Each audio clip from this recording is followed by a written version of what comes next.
नमस्कार दोस्तों, स्वागत है आपका हमारे YouTube चैनल एग्ज़ाम अनुभव पर। फ्रेंड्स, आज हम बात करेंगे उत्तर प्रदेश दरोगा भर्ती जो चल रही है। सेकंड फेज़ आज 20 तारीख था, क्योंकि 3 फेज़ में एग्ज़ाम चल रहे हैं और अभी तक मैंने कोई भी आपको पेपर एनालिसिस नहीं दिया है अपने चैनल पे, मगर आज आपको दे रहा हूँ क्योंकि मैं इतने दिन से इतने यूट्यूब पे वीडियो देख रहा हूँ। पेपर जो आ रहे हैं वो क्वेश्चंस कोई नहीं दे रहा है। बड़े बड़े चैनल्स हैं, नाम नहीं लेना चाहूँगा यहाँ पे, मगर एज इट इज़ क्वेश्चन किसी को भी नहीं देना है। बच्चों को गुमराह करना है, मिसलीड करना है, मिसगाइड करना है। तो कम से कम क्वेश्चन सही ना देके मगर उन्हें गलत दिशा में मत भेजें। कुछ लोग तो चैनल्स में बता रहे थे करंट आ रही है, जबकि करंट नहीं आ रही है। ज्योग्राफी बहुत ही कम, मुझे लगता है एक क्वेश्चन होगा तो होगा, मगर ज्योग्राफी का कोई भी क्वेश्चन नहीं है। पहले फेज़ में 1 से 2 क्वेश्चन आ रहे थे, मगर अब सेकंड फेज़ से वो भी आज की डेट में कोई भी क्वेश्चन नहीं है। फर्स्ट फेज़ में, second phase and third phase में अभी मुझे नहीं मिला है क्वेश्चन। और हिस्ट्री देखिए, कुछ क्वेश्चन है, 1 से 2 ही क्वेश्चन आए हैं इतिहास में। साइंस में 1 से 2 क्वेश्चन है। हिंदी जैसे कि क्वेश्चन आप देख रहे हैं एज इट इज़, आपको 20 से 25 क्वेश्चन मैं अपने वीडियो में दूंगा आपको, और संभावित क्वेश्चन भी मैं बताऊंगा जो आने वाले एग्ज़ाम से आने वाले शिफ्ट में आपको काफ़ी बेनिफिट देगा। तो चैनल पे पहली बार आए तो चैनल को सब्सक्राइब करना ना भूलें, बेल आइकन को अवश्य प्रेस कर दें, जिससे आपको मैं कोई भी वीडियो डालता हूँ आगामी एग्ज़ाम से तो आपको उससे प्रॉफिट मिलेगा, और आगामी भर्तियों से संबंधित जानकारी भी यहाँ पे आपको मिल जाएगी, जैसा कि आप फ्रेंड्स देख रहे हैं। और हाँ, जिन्होंने एग्ज़ाम दिया वो देखेंगे तो खुद कहेंगे हाँ ये क्वेश्चन थे या नहीं थे। जैसा कि एक्ट से क्वेश्चन आ रहे हैं, ठीक, जो बताऊंगा वो ऑथेंटिक बताऊंगा। और जैसा कि क्वेश्चन आया था national commission for protection and child right, यानी ऑफ चाइल्ड राइट, तो इससे पूछा क्या गया था, ये एक्ट आया था कि कब ये ऑपरेशन है, इसका ये कब लॉन्च हुआ। ठीक है, ये एक्ट तो जो है CPCR, commission for protection of child act जो है 2005 है, मगर ये इम्प्लीमेंट कब हुआ 2007 में। तो इम्प्लीमेंट डेट पूछी गई थी 2007। पहला क्वेश्चन हो गया। अगला क्वेश्चन फ्रेंड्स ये भी है कि यहाँ पे बेन सिल्वरमैन किसके सीईओ हैं, तो सीईओ से क्वेश्चन आ रहे हैं, सीईओ से क्वेश्चन आ रहे हैं। तो मैं स्क्रीनशॉट आपको लेके बता रहा हूँ क्योंकि आप एज इट इज़ देखें, ठीक है। विकीपीडिया से मैं दे रहा हूँ, अपने पास से कुछ भी नहीं दे रहा, यहाँ पे देख सकते हैं। डायरेक्ट क्वेश्चन पूछा गया है कि किससे थे, एडॉप्ट था ऑप्शन में, तो यहाँ पे देख सकते हैं पिंटरेस्ट से है, ट्विटर था, एक और ऑप्शन कुछ था, तो यहाँ पे पिंटरेस्ट के ये सीईओ हैं। यहाँ पे इनका मैंने इमेज भी दिया है। जो एग्ज़ाम दिए होंगे आज की डेट में उनको पता होगा कि हाँ सीईओ से ये क्वेश्चन था या नहीं था, ठीक। और 2012 में इन्होंने अपनी कंपनी डाली थी, इसी के सीईओ फाउंडर भी हैं। और अगला है national commission for protection of child act, ये मैंने आपको दे दिया है। अगला, मैं वक्त के हूँ सामने, तो आप हिंदी से, यदि जिन्होंने हिंदी में क्वेश्चन किया होगा तो उन्हें पता होगा कि गिरजा माथुर के द्वारा जो रचित है ये इन्होंने हिंदी साहित्य अकादमी पुरस्कार भी इसके लिए इन्हें मिला है, मैं वक्त के हूँ सामने के लिए। और किस वर्ष मिला, 1991 में इन्हें साहित्य अकादमी पुरस्कार से भी नवाजा गया, मैं वक्त के हूँ सामने। और अगला है, हाँ ये भी मैं बता दूं कि कुछ हिंदी साहित्य यानी जो साहित्य अकादमी पुरस्कार है उससे आप क्वेश्चन अवश्य पढ़ लें, क्योंकि आने वाले पेपर्स में संभावित यहाँ से क्वेश्चन पूछा जा सकता है। जैसे कुछ मैंने दे दिए हैं महत्वपूर्ण है, तो जैसे केदारनाथ सिंह की आ सकता है आकाल में सारस, नीला चांद काफ़ी बार पूछा गया, शिव प्रसाद सिंह की उपन्यास 1990 में मिला। तो ये थोड़ा सा टफ क्वेश्चन है, क्योंकि अब डायरेक्ट एग्जामिनर ये नहीं पूछ रहा कि गिरजा माथुर को किस काव्य के लिए साहित्य अकादमी पुरस्कार मिला है, मैं वक्त के हूँ सामने। वो पूछ रहा है कि मैं वक्त के हूँ सामने काव्य के लिए गिरजा माथुर को कौन सा पुरस्कार किस वर्ष दिया गया है। तो आपको पहले तो पता होना चाहिए कि इन्हें ज्ञानपीठ दिया गया या हिंदी साहित्य पुरस्कार दिया गया, ठीक, और कब दिया गया। तो इस तरह से थोड़ा सा ट्रिकी क्वेश्चन आ रहा है, तो 1991 में दिया गया है, ये आपको पता होना चाहिए। और यहाँ पे आगे और भी क्वेश्चन पूछा गया कि केंद्रीय हिंदी संस्थान, तो ये क्वेश्चन काफ़ी अभ्यर्थियों ने गलत किया, क्योंकि ये है उत्तर प्रदेश के आगरा में। यूपी से मात्र 2 से 3 क्वेश्चन आ रहे हैं, ठीक, ये भी मैं बताऊंगा। तो वो मैं क्वेश्चन आपको बताऊंगा कि यूपी से कौन कौन से क्वेश्चन आए हैं, ठीक। जैसे केंद्रीय हिंदी संस्थान से आज क्वेश्चन आया कि इसका मुख्यालय कहाँ है, यानी कि हेडक्वार्टर कहाँ पे है, तो ये है आगरा में। और इसके जो ऐसे संस्थान होते हैं, यानी कि जो सेक्टर क्षेत्रीय कार्यालय जिसे कहते हैं, तो क्षेत्रीय कार्यालय 4 जगह पे, जैसे दिल्ली में है, इस तरह से है। अगला यूपी का क्वेश्चन है, चंद्रशेखर आज़ाद कृषि यूनिवर्सिटी कहाँ पे है, तो ये है कानपुर में। स्क्रीनशॉट सीरीज है पेपर एनालिसिस करने के लिए। तो आप यदि एग्जाम हॉल में बैठे हैं तो आप मुझे कमेंट बॉक्स में क्वेश्चन अवश्य कमेंट करके बताएं, और या टेलीग्राम ग्रुप मेरा ज्वाइन कर लें। उससे काफ़ी प्रॉफिट मिलता है उन अभ्यर्थी को जो एग्ज़ाम देने जाते हैं, और आपकी मेमोरी भी शार्प होती है यदि आप किसी चीज़ को जैसे उसे याद करने के लिए प्रेशर डालते हैं अपने दिमाग पर, तो एक तरह से मनन करते हैं चीज़ों को याद करने के लिए, तो उससे आपकी बुद्धि भी शार्प होती है, याद करने की क्षमता बढ़ती है।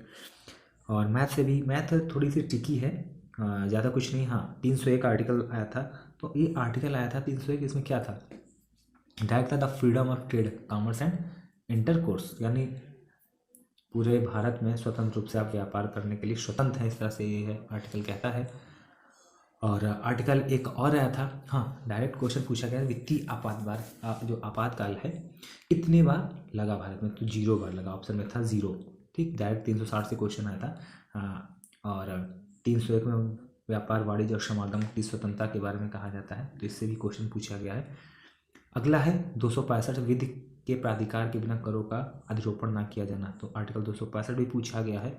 और एक क्वेश्चन थोड़ा सा टफ था, तो यहाँ पे इससे क्वेश्चन था, पंचायत में निर्वाचन से संबंधित क्वेश्चन पूछा गया है, तो 243 टा, तो 243 टा बोलेंगे तो इंग्लिश में इसे करेंगे तो के समथिंग आएगा। ठीक, तो 243 के था ऑप्शन में, तो वही सही होगा। और यहाँ पे एक क्वेश्चन और पूछा गया एसटी से, देखिए यहाँ एनसीबीसी से है, national commission for backward classes, यहाँ पे आप सभी को पता होगा कि इसका आर्टिकल 340 है, मगर किस वर्ष बना आप लोगों ने भी नहीं याद किया होगा, तो इसका वर्ष डायरेक्ट पूछ लिया गया, वो आगे मैं बताऊंगा। 341 में एससी है एंड 342 में एसटी है, तो क्वेश्चन 342 से आया था। ठीक, तो यहाँ पे एसटी का जिक्र किया गया है, इससे क्वेश्चन पूछा गया। अगला है डायरेक्ट क्वेश्चन पूछा गया, ये पीआईबी है।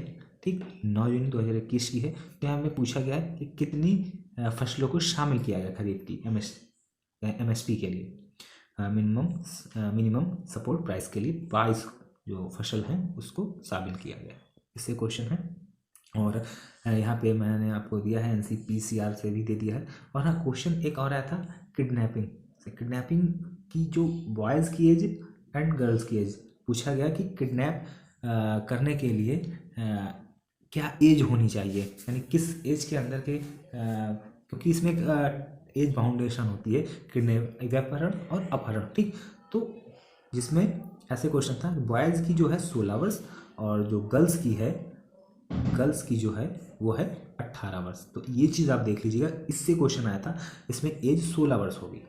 ठीक, ये मैं आपको बता देता हूँ, और जो भी क्वेश्चन याद हैं वो मैं आपको बता दूंगा। काफ़ी क्वेश्चन आए, लगभग 50 क्वेश्चन होंगे, मगर मैं ये दे रहा हूँ जिससे आपको हाँ विश्वास हो, क्योंकि मैं देता नहीं हूँ एनालिसिस, इतना टाइम खुद नहीं है, जॉब करने के बाद समय का अभाव होता है, तो इसलिए मैं नहीं दे पाता हूँ। मगर हाँ, यदि आपका कारोबार रहा, हमारे साथ बढ़ेगा, तो चीज़ें आगे और बेहतर होगी और आपको चीज़ें बेहतर मिलेंगी हमारे चैनल के माध्यम से। यहाँ पे 69 अमेंडमेंट डायरेक्ट पूछा गया किस सन में आया, तो आप सभी को पता होगा, काफ़ी लोगों ने ये इसको डायरेक्ट ही याद कर लिया हुआ कि नेशनल कैपिटल टेरिटरी यानी दिल्ली को केंद्र शासित का दर्जा 69वें संविधान संशोधन के द्वारा दिया गया, मगर सन नहीं याद किया गया होगा।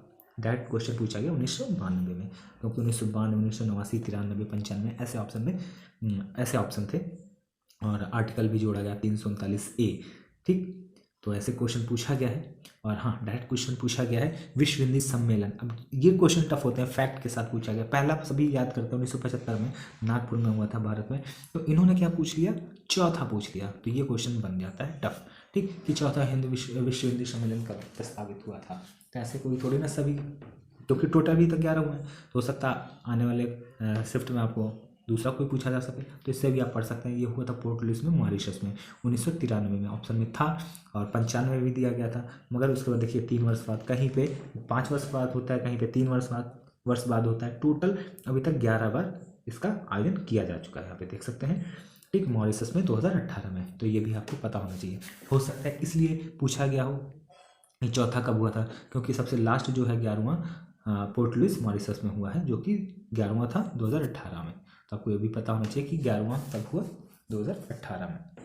और अगला है कि जो माइक्रोकांडिया से संबंधित क्वेश्चन था, जिसमें जो सेल से संबंधित एक क्वेश्चन था, ये पूरा भी मुझे नहीं पता है, क्योंकि मुझे लगता है कि इसमें जो सेल से जो प्रोटीन, सॉरी इंटरनल प्रोटीन्स, इसमें बड़ी संख्या में प्रोटीन होते हैं, तो माइक्रोकांडिया ही पाया जाता है ऐसा। तो इससे मुझे लगता है ये क्वेश्चन इससे कुछ आया था। ठीक, तो इस तरह से क्वेश्चन है। और हाँ, यहाँ पे डायरेक्ट यही क्वेश्चन है, कितनी बार अब भारत में वित्तीय आपातकाल घोषित किया जा चुका है। तो अभी तक कभी भी नहीं लगाया गया, क्योंकि ऑप्शन में 0, 1, 3, 4 थे। तो जिसने भी 0 लगाया हो उसी का ये क्वेश्चन सही होगा। और काफ़ी क्वेश्चन थे, जैसे क्या क्वेश्चन था, एक क्वेश्चन मैथ में तो काफ़ी मैथ थोड़ी सी कैलकुलेटिव है, हिंदी बहुत टफ नहीं कहते, जैसे कि संधि से क्वेश्चन आ रहे हैं, और मुहावरा था। और जैसे एक मुहावरा था, आपको पता होगा कि खजूर से अटका करके, ऐसे नहीं, एक मुहावरा है, मुझे याद नहीं आ रहा है। तो इस तरह से भी बच्चों ने बताया कि हाँ मुहावरा था, आसमान से गिरा खजूर पे अटका, ये था मुहावरा, है ना। और काफ़ी क्वेश्चन हैं, जितने भी क्वेश्चन याद आते हैं बच्चों ने दिए हैं, वो मैं आपको देने की कोशिश कर रहा हूँ। मगर हाँ, कुछ चैनलों से गुजारिश है कि बच्चों को गुमराह मत करें, मिसगाइड मत करें, ठीक है। कुछ लोगों के द्वारा बताया जा रहा है कि करंट कुछ भी नहीं आया, ठीक। आज 20 तारीख के फर्स्ट पेपर में एक भी 0 करंट आई है। तो करंट से 1 से 2 क्वेश्चन आ रहे हैं, तो आप नहीं भी पढ़ेंगे तो चलेगा।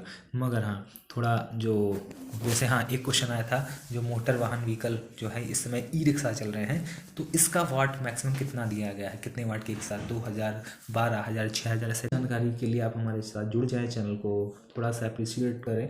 चैनल को आपने अभी नहीं सब्सक्राइब किया तो सब्सक्राइब करना ना भूलें, बेल आइकन को अवश्य प्रेस कर दें, जिससे मैं कोई भी वीडियो डालता हूँ आपको उसका टाइमली नोटिफिकेशन मिलता रहे। हाँ फ्रेंड्स, हमारे चैनल के माध्यम से आपको जो भी ऑथेंटिक जानकारी होती है वही दी जाती है, ठीक। और अनावश्यक चीज़ें आपको नहीं देखने को मिलेगी। हाँ, अंतिम क्वेश्चन ये है कि जो national commission for backward classes, ठीक, आपको पता है 340 आर्टिकल है, मगर आपने ये नहीं याद किया कि इसका एक्ट कब प्रभावी हुआ, तो 1993 में प्रभावी हुआ। तो इससे भी क्वेश्चन आया था, डायरेक्ट क्वेश्चन बना हुआ था, 1993, 92, 89, 95 ऐसे थे।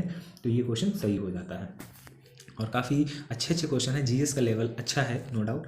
और एक क्वेश्चन था कि जैसे कि मूल कर्तव्य, ठीक, मूल कर्तव्य 51A हो गया, और डीपीएसपी नीति निर्देशक सिद्धांत, तो ये दोनों में कौन सा सही है, ठीक। तो पहला ऑप्शन क्या था कि जिसमें बताया गया था कि क्या ये न्याय संगत है, ये दोनों न्याय संगत हैं, या पहले में ऑप्शन था भाग 3 का हिस्सा है, भाग 3 का हिस्सा है, दूसरे में था कि क्या ये दोनों मूल संविधान के हिस्सा हैं, और तीसरे में था ये न्याय संगत हैं, चौथे में था दोनों अन्याय संगत हैं। तो तीसरा ऑप्शन सही होना चाहिए कि दोनों ही न्याय संगत हैं। तो इस तरह से भी क्वेश्चन बने हैं एग्जाम में। डीपीएसपी थोड़ा सा घुमा के एग्जामिनर क्वेश्चन पूछ रहा है, तो मुझे लगता है कट ऑफ मैं अपने चैनल के माध्यम से बिल्कुल जेन्युइन दूंगा, क्योंकि उसके द्वारा मुझे कट ऑफ जो बताया जा रहा है, काफ़ी चैनल्स को मैंने देखा है, तो कट ऑफ कुछ जो भी बता रहे हैं वो उनकी विचारधारा, उनकी सोच है, मगर जो मेरे चैनल के माध्यम से आपको कट ऑफ बताई जाएगी वो बिल्कुल ऑथेंटिक होगी। और हाँ, इतनी ज़्यादा नहीं जाएगी, अभी देख लेना जब फाइनल जो बता रहे मैंने 140 किए हैं बिल्कुल करेक्ट, घर जाते जाते विश्वास मानिए वो 115 तक पहुँचेंगे। जिनको कॉन्फिडेंट, फुली कॉन्फिडेंट है 140, पहला फेज़ सरल होगा मान सकता हूँ, मगर अभी पूरा फेज़ सेकंड बाकी है। तो आप बने रहें, जानकारी आपको हमारे चैनल के माध्यम से दी जाएगी। और यही मैं कहूँगा कि आप पढ़ते रहें, और पेपर का लेवल अच्छा है, इतना सरल भी नहीं है। मैथ हाँ कैलकुलेटिव है, और हिंदी थोड़ा सा बस इजी है। और क्योंकि हाँ इस वर्ष मैथ के क्वेश्चंस कम होने के कारण लड़कों को लग रहा है पेपर इजी, ऐसा नहीं है, ठीक। जीएस बढ़ने से और भी चीज़ें कन्फ्यूजिंग होती हैं, आप कुछ क्वेश्चन ही याद कर पाते हैं एग्जाम हॉल में, क्योंकि कंप्यूटर बेस्ड सीबीटी है, ठीक। तो क्वेश्चन आपको ना मिलने के कारण 10-15 क्वेश्चन याद होते हैं, उसी में आप खुश हो जाते हैं कि हाँ मेरा पेपर अच्छा हुआ। मगर उन क्वेश्चन को आप नहीं याद कर पाते हैं जो आपने पढ़े ही नहीं हैं।